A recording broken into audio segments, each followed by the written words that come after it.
अच्छा, तो आपके पास हमने बात की कि जो आपके पास वायरल केराटाइटिस हैं, कौन-कौन से वायरसेस हैं जो कि केराटाइटिस करते हैं। इसमें से एक हर्पीस सिम्प्लेक्स है, हर्पीस ज़ूस्टर है आपके पास एडिनो वायरस है, आपके पास जो है वो मीज़ल्स हैं और मम्प्स वायरस हैं, ठीक है। इन वायरसेस में से हमने हर्पीस सिम्प्लेक्स, हर्पीस ज़ूस्टर जो है उनको डिटेल में करना है। इस चैप्टर में सबसे पहले बात आती है आपके पास हर्पीस सिम्प्लेक्स केराटाइटिस की, जो सिम्प्लेक्स हर्पीस सिम्प्लेक्स वायरस करता है, ठीक है। हर्पीस सिम्प्लेक्स एक आपके पास डीएनए वायरस है, ठीक है।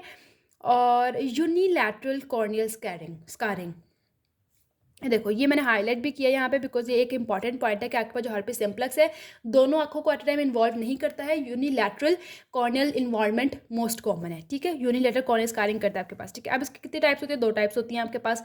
अगर above the level of waist infection हो रहा है तो वो टाइप 1 करता है, below the level of waist होता है तो वो टाइप 2 करता है, सीधी सी बात, ठीक है।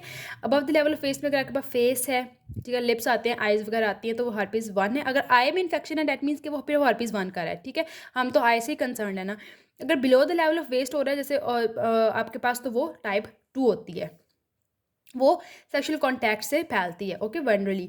ओके, अब ये आपके पास जो आइज के लेवल पे जो ऊपर हर्पीस टाइप 1 है, ये कैसे फैलता है? बिकॉज ऑफ ड्रॉपलेट इन्फेक्शन, ठीक है। ड्रॉपलेट के इन्फेक्शन से या close contact with the infected person. और जो आपके पास टाइप 2 है, ये जो है वो जेनेटिकली कह रही हूँ, वो थ्रू सेक्सुअल कॉन्टैक्ट फैलती है, ओके। अच्छा, अब हर्पीज़ जो सिम्प्लेक्स वायरस है, अब इसके हमने ऑक्यूलर लीजन्स पढ़नी है। अब आपके पास एक देखो, पहले आपके पास करता है प्राइमरी ऑक्यूलर इन्फेक्शन, देन आपके पास होता है रिकरेंट केराटाइटिस। तो ऑक्यूलर लीजन्स 2 टाइप की हैं, प्राइमरी ऑक्यूलर इन्फेक्शन, देन आपके पास रिकरेंट केराटाइटिस होता है। अब इसमें देखो, प्राइमरी का मतलब ये है कि उस पेशेंट को अभी फर्स्ट टाइम एक्सपोजर हुआ है to the herpes simplex virus, पहले हर्पीज सिम्प्लेक्स वायरस का कोई भी इन्फेक्शन उसको नहीं था, ठीक है। तो आपके पास अब हमें हमें भी हर्पीज जूस्टर के बारे में पता है कि हर्पीज जो सिम्प्लेक्स है, सॉरी, इसमें क्या होता है, वेजिकल्स बनते हैं, ठीक है। तो आपके पास पेरी ऑक्यूलर वेजिकल्स, ये देखो इस बच्ची को, ये पेरी ऑक्यूलर सारे के सारे क्या बने हुए हैं?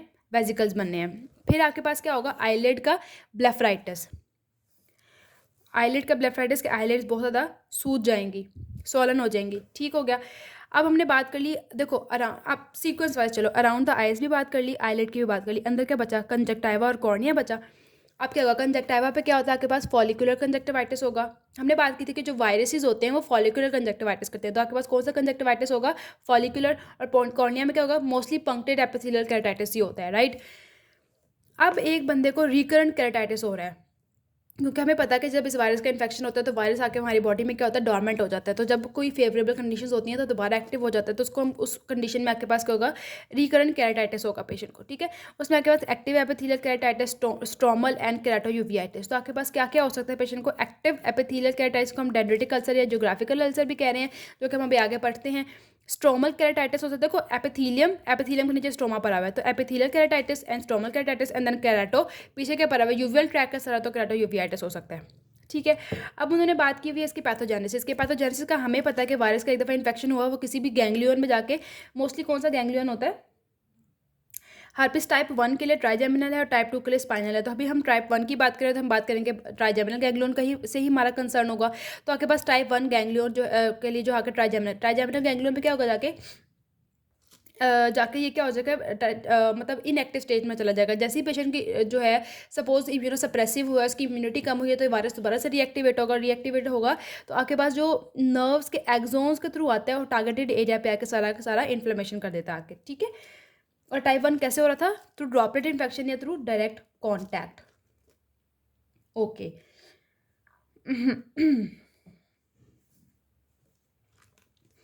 अब जो रिकरेंट हो रहा है, अब देखो एक दफ़ा हो गया, जो प्राइमरी हुआ वो कैसे हुआ? ड्रॉपलेट इन्फेक्शन, इनोकुलेशन से माइल्ड फीवर मलेज हुआ, जाके वायरस ट्राइजेमिनल गैंग्लियन में जाके सो गया।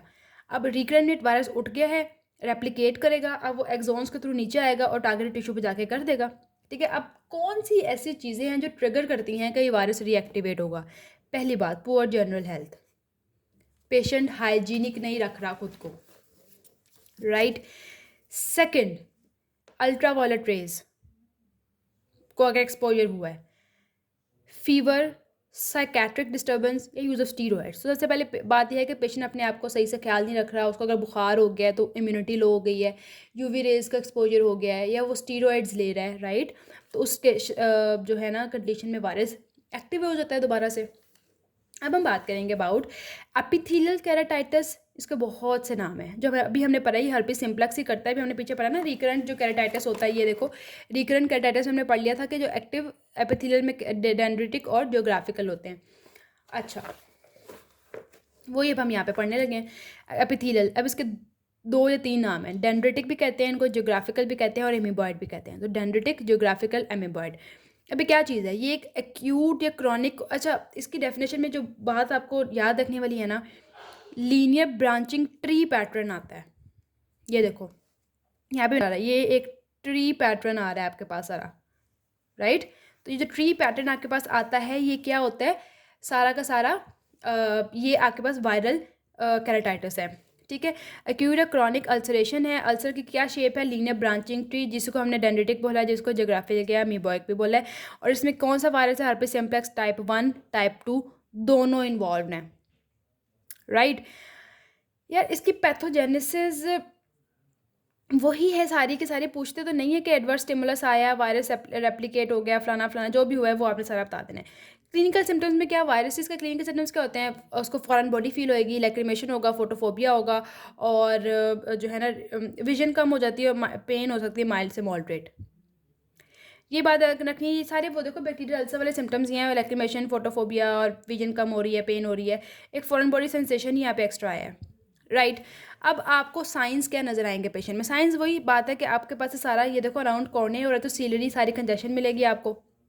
डायग्नोस्टिक पॉइंट या सिनेरियो का डायग्नोस्टिक पॉइंट जो आपने पकड़ना है कि हाँ जी ये अगर लिखा हुआ है तो आपके पास एमीबॉइड अल्सर है। एक तो पहले लीनियर ब्रांचिंग ट्री है, सेकंड आपके पास कॉर्निया की सेंसिटिविटी कम हो गई है, राइट। आपको ये अगर लिखा हुआ आ जाए कि कॉर्निया के पेशेंट को आपने डायग्नोस किया और आपको पता चला कि कॉर्निया की सेंसिटिविटी कम है, तो दैट मीन्स उस पेशेंट को क्या चीज़ है, कॉर्नियल जो आपके पास एपिथेलियल केराटाइटिस कौन से वाला है, जो हर्पिस सिम्प्लेक्स करता है, राइट। कॉर्निया की सेंसिटिविटी कम है। अच्छा, अब आपने इस चीज़ का स्टेन करना है, ये MCQ आता है, ठीक है, या ये लिख लो, ये MCQ पॉइंट है। ये आपने इसको स्टेन किया, स्टेन करने के बाद आपने देखा जो आपके पास बेड ऑफ अल्सर को फ्लोरेसिन स्टेन करता है, और जो उसके मार्जिन्स होते हैं वो रोज़ बेंगल स्टेन होता है आपके पास, ठीक है। तो ये MCQ हमें भी हमारे सेंडअप में आया था कि आपके पास जो है वो आपने इस अल्सर को आपने स्टेन किया है, तो इनमें से कौन सा स्टेन है जो कि उसके बेड को जो है स्टेन करेगा, तो वो फ्लोरेसिन है। और कौन सा है जो मार्जिन्स में करेगा, वो आपके पास रोज़ बेंगल है, राइट। और आपके पास जो इसके जो एंड्स देखो ये किस टाइप के हैं, क्लब शेप्ड हैं, ठीक है। तो आपके पास जो लीनियर ब्रांचिंग ट्री है, इसका जो एंड्स होंगे वो आपके पास क्लब शेप्ड होंगे। तो ये कुछ आपके पास डायग्नोस्टिक पॉइंट्स आएंगे आपके। अच्छा, फिर आपने इसके डीडीज करने हैं। अच्छा, डायग्नोसिस के लिए आपने डेफिनेटली अपीयरेंस देख लोगे, और कॉर्निया वही बात होगी ना, कॉर्निया की सेंसिटिविटी कम है, और इसको जैसे कॉर्निया के अल्सर की अपीयरेंस है उसी से आपको पता चल जाएगा कि ये आपके पास एमीबॉइड अल्सर है। इसकी डीडीज बहुत इंपॉर्टेंट है, ये SCQ है एक, ठीक है। मतलब जो ABC पार्ट में से कोई ना कोई एक पार्ट जो होता है वो डीडीज का होता है। हमने बोला इसमें डेंड्राइट्स बन रहे हैं। अभी याद करो कि जो अकैंथमीबा वाला मेरी वीडियो थी उसमें मैंने बताया था कि उसमें सूडोडेंड्राइट्स बनते हैं, तो इसमें हमने अकैंथमीबा भी ऐड करना है इसके डीडीज में, राइट। हर्पीज सिम्प्लेक्स है तो हर्पीज जूस्टर में भी डेंड्राइट्स बनते हैं। देखो हर्पीज जूस्टर, अकैंथमीबा, अगर कोई हीलिंग अल्सर है उसमें भी डेंड्राइट्स बन जाते हैं, और टॉक्सिक ड्रग इंड्यूस केराटोपैथी है ना उसमें भी हो जाएगा, ठीक है। तो हर्पिस जोस्टर है, कैंथमीबा है, हीलिंग है, ये ड्रग इंड्यूस केराटोपैथी है। देन आपके पास आ जाता है इसका treatment, because it is cause by the virus, तो will give the antiviral that are the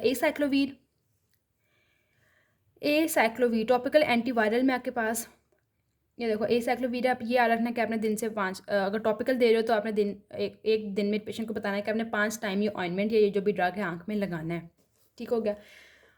और उसके बाद हम उसके वही बात होगी कि जैसे हमने कैंथमीबा भी उसको डेब्रीमेंट करनी है, इसको स्क्रैप करके उतारना है, वो करोगे आप। एंड देन आपके पास सेकेंडरी बैक्टीरियल इन्फेक्शन ना हो उसके लिए टॉपिकली एंटीबायोटिक्स, और पेशेंट की पेन को रिलीव करने के लिए आप उसको साइक्लोप्लेजिक्स दोगे। तो ये बातें याद रखनी, टॉपिकल आपने एंटीवायरल दिए, डेब्रीमेंट किया, टॉपिकल एंटीबायोटिक्स दी कि सेकेंडरी बैक्टीरियल इन्फेक्शन नहीं हो, एंड देन आपने इस पेशेंट को एनाल्जेसिक्स या साइक्लोप्लेजिक्स दिए, राइट।